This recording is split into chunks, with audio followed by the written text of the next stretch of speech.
Meus irmãos, paz do Senhor Jesus, tudo bem com vocês? Queridos, eu quero te convidar aqui a meditar na Bíblia Sagrada por uns momentos comigo. E também quero te contar um sonho que eu tive essa noite, que eu sei que foi um sonho espiritual. Embora eu não tenha entendido muito bem o significado do sonho que eu tive, mas eu sei que ele foi um sonho espiritual e eu sei também que ele é importante, porque nós estamos numa campanha de oração ali na igreja, e ontem eu orei na igreja e quando eu cheguei em casa eu orei de novo. E quando eu orei, eu pedi para Deus, só em pensamento, assim, no meu pensamento.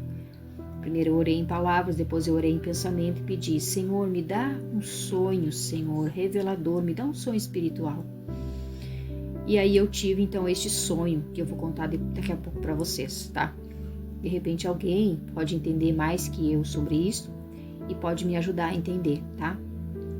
Mas antes eu quero ler aqui o versículo da Bíblia que está lá em Romanos 11:33, que diz assim: ó profundidade das riquezas, tanto da sabedoria como do conhecimento de Deus, quão insondáveis são os teus juízos e quão inescrutáveis são os teus caminhos. Olha aqui, meus amados, o que o apóstolo Paulo deixou escrito para nós. O apóstolo Paulo foi um homem que teve muita experiência com Deus. Ele foi um homem que experimentou da profundidade dos mistérios de Deus, que conheceu bastante dos mistérios de Deus e deixou algumas coisas registradas para nós. A Bíblia nos fala que certa vez ele foi até o céu e diz que viu coisas inefáveis que não tinha como ele descrever para nós. Então, o que eu quero dizer com isso? Quando Paulo disse, ó profundidade da riqueza, tanto da sabedoria como do conhecimento de Deus, quão insondáveis, quer dizer que não se pode sondar nem conhecer, são os seus juízos e quão inescrutáveis os seus caminhos. O que o apóstolo Paulo deixou aqui para nós? Que nós nunca vamos saber tudo sobre Deus. E que Deus, às vezes, meus irmãos, ele é difícil da gente entender a forma como ele se comunica, a forma como ele é exatamente, né? Então nós conhecemos um pouco de Deus através da sua palavra, nós conhecemos um pouco de Deus à medida que a gente o busca, à medida que a gente se interessa pelas coisas de Deus, né? Nós conhecemos um pouco de Deus quando nós damos valor a Deus. Quando nós damos valor a conhecê-lo, quando nós queremos, quando nós desejamos. Porque Deus, meus amados irmãos, Ele quer que a gente o conheça, mas Ele não obriga ninguém, Ele não força ninguém. É algo que a gente tem que querer, né? Até o amor que nós dedicamos a Deus, Ele não nos obriga. É algo que nós temos que querer, tem que ser algo espontâneo da nossa parte. Mas aí, meus amados, quando eu tive esse sonho, eu me lembrei de Ezequiel. Me lembrei do livro de Ezequiel e me lembrei do livro de Apocalipse, mas eu quero ler em Ezequiel. Olha aqui, olha se vocês conseguem entender alguma coisa sobre o que fala isso aqui. Tem gente que estuda muito a Bíblia, tem teólogos que estudam muito a Bíblia, e aí eles explicam sobre essas profecias, meus irmãos, que Ezequiel, essas visões que Ezequiel recebia. Então eles explicam sobre isso. E alguns deles divergem muito também sobre as explicações da Bíblia, tanto dos profetas que tinham aquelas visões que eles não entendiam nada, né? Quanto do livro de Apocalipse também eles explicam. Mas a maioria das pessoas não entende muito sobre isso, meus irmãos. A maioria das pessoas, a não ser que Deus nos mostre, nos revele, a gente não entende, né? E até os próprios teólogos às vezes divergem de opiniões, explicando sobre essas visões que a gente lê a princípio e fica sem entender. Então eu vou ler uma coisa para vocês ver se vocês entendem alguma coisa. Olha aqui, ó. O título é A Glória de Deus deixa o templo e a descrição dos querubins, tá? Então o profeta viu algo lá do mundo de Deus, lá no céu, lá na glória de Deus, e ele descreveu a forma como ele viu, tá? Então eu vou ler um pouquinho aqui, ó. E todos, vou ler aqui a partir do versículo 12, Ezequiel 10:12. E todo o seu corpo e as suas costas e as suas mãos e as suas asas e as rodas que os 4 estavam cheias de olhos ao redor. E quanto às rodas, elas foram chamadas, ouvindo eu, ó roda. E cada um tinha 4 rostos. O primeiro rosto era o rosto de um querubim, e o segundo rosto era o rosto de um homem, e o terceiro era o rosto de leão, e o quarto um rosto de águia. Então tem algumas traduções que este primeiro rosto aqui, ó, tem o nome de rosto de boi, em outras traduções, e aqui tá como rosto de querubim. Então aqui são esses animais que Ezequiel via na sua visão, e ele deixou registrada aqui a sua visão, meus amados. Tem alguns estudiosos que tentam interpretar o que isso diz, mas eu não quero ler a interpretação dessas pessoas. Inclusive essa Bíblia aqui tem a interpretação, o que eles explicam sobre isso, mas eu não quero ler sobre isso, meus irmãos. Eu quero falar o sonho que eu tive e que me levou a lembrar dessa passagem aqui, e também da passagem lá em Apocalipse que fala sobre a besta que subiu do mar. Então o sonho que eu tive foi assim: eu via, era como um boi muito grande.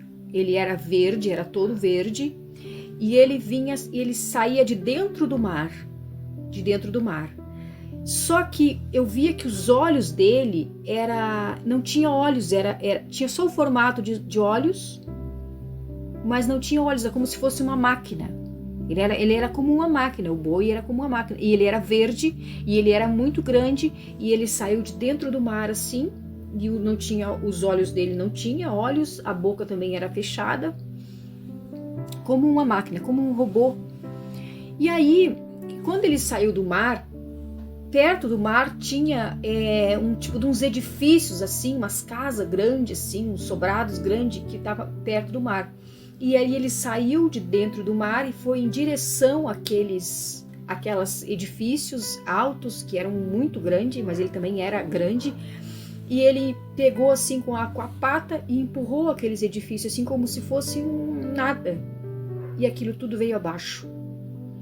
Veio tudo abaixo, aquilo começou a desmoronar. Quando aquilo começou a desmoronar, eu vendo aquilo ali, eu pensei: meu Deus, agora tudo vai inundar d'água, as pessoas vão cair na água.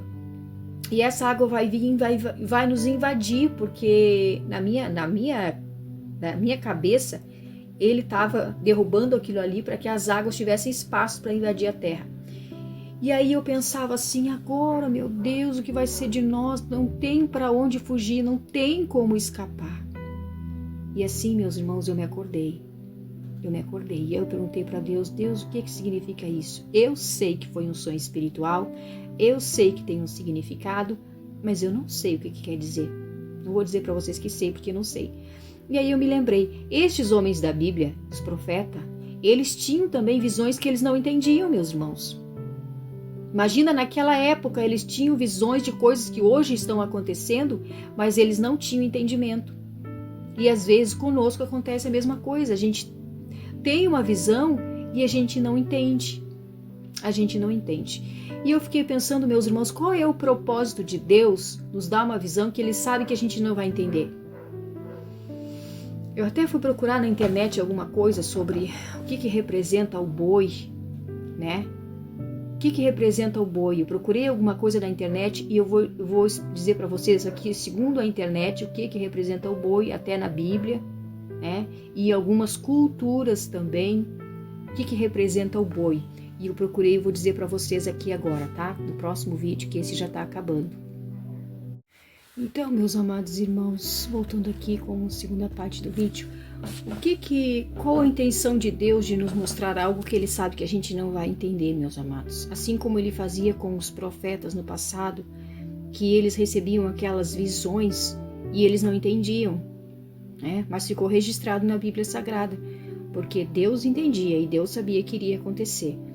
Então, qual o propósito que Deus faz isso com a gente? Para que a gente entenda, meus irmãos, que a gente precisa de Deus, que a gente não sabe tudo, e que a gente nunca vai saber tudo aqui, que a gente é limitado, que a nossa mente, o nosso entendimento é limitado, que nós dependemos de Deus para tudo, que nós precisamos de Deus e que nós devemos ter interesse em conhecer a Deus, buscar a Deus, e Ele vai nos revelar.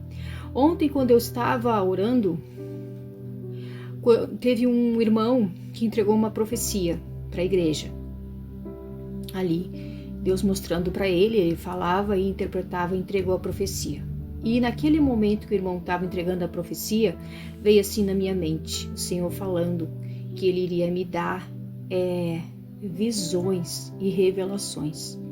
Então, meus amados irmãos, por que Deus faz isso? Porque eu sou melhor que os outros? Não, de maneira nenhuma, eu não sou melhor que ninguém, meus irmãos.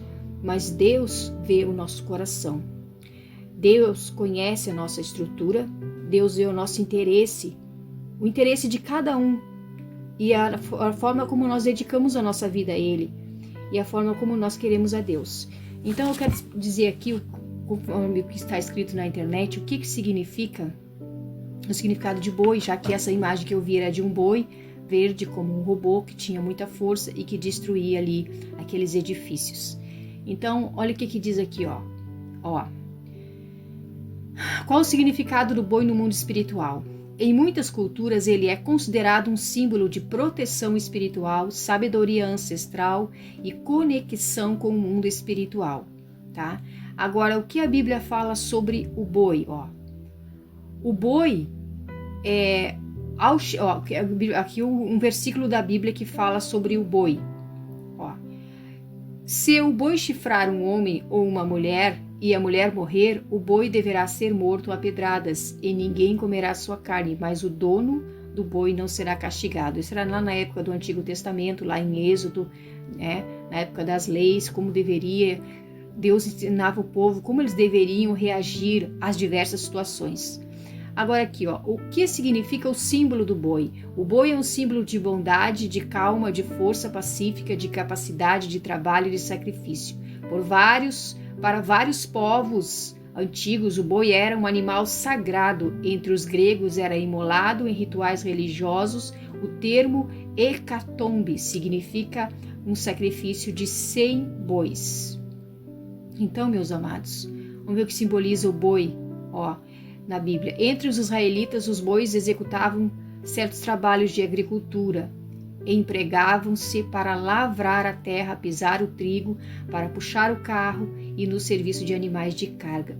O que o boi representa? O boi é uma figura mitológica para mitos e era visto por escravizados e indígenas como símbolo de força, resistência, companheiro de trabalho. Então, meus amados irmãos, aqui alguns significados para que a gente possa entender um pouco o que quer dizer isso, tá?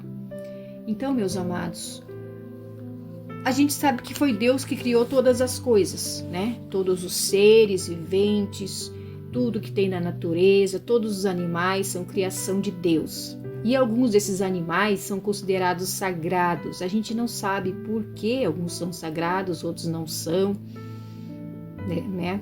Eu não sei, pelo menos. De repente alguém sabe, eu não sei. Mas o que a gente sabe também é que o inimigo, ele faz o quê?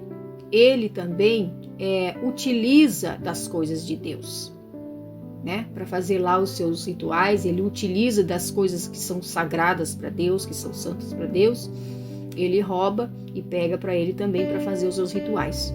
Então, o que eu vejo nesse sonho? Como este ser que eu vi na forma de um boi e de um robô, ele não era um ser vivo, ele era como um ser robótico.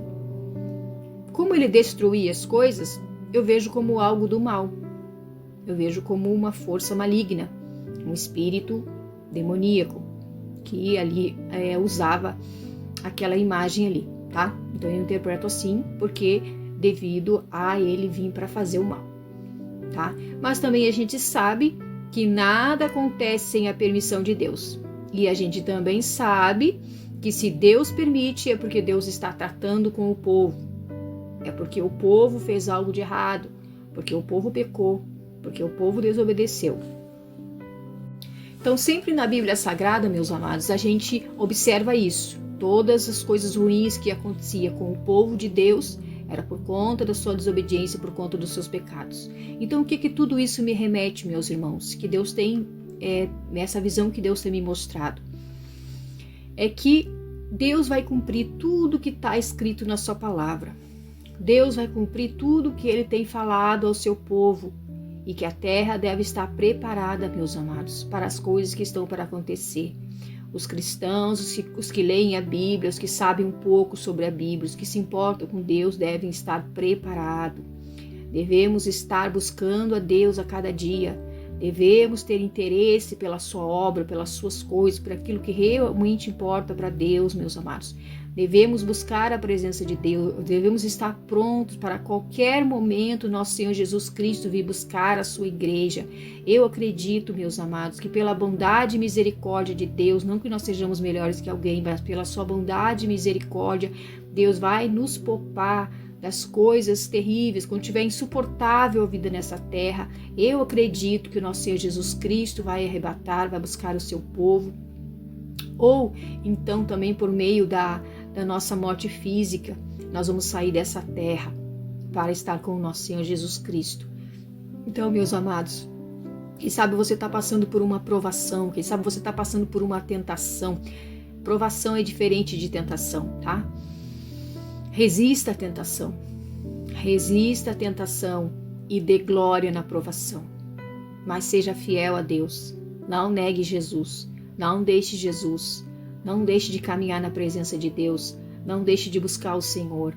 Eu acredito que Deus vai nessa última hora levantar homens e mulheres cheios do Espírito Santo para ajudar uns aos outros, para interceder uns pelos outros.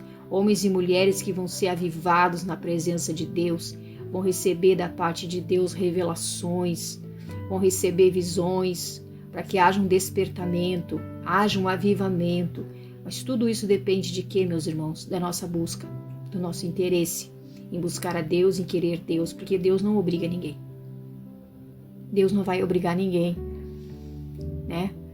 Nós vemos que Deus sempre dá a oportunidade da pessoa se arrepender, mas diferente do inimigo, Deus não vai ameaçar ninguém, obrigar ninguém, não. A gente vai escolher o nosso caminho e sofrer as consequências se a gente escolher errado, ou ser abençoado se a gente escolher certo, tá bom?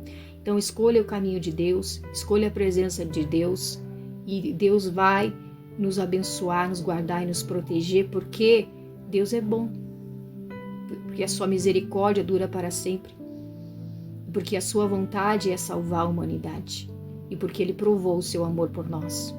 Tá bom, meus amados irmãos? O único que provou o seu amor por nós foi Deus, quando deu o seu Filho Jesus Cristo em sacrifício para resgatar a humanidade do pecado. Então, o inimigo não provou o seu amor por ninguém, e nem nunca vai provar, porque ele não ama ninguém. Embora ele diga que ama para enganar, mas ele não ama. Mas Deus nos ama de verdade, tá bom? Então, pensa sobre isso, que esse vídeo possa servir de alguma forma para te inspirar, para te ajudar, enfim, que Deus te abençoe em nome de Jesus.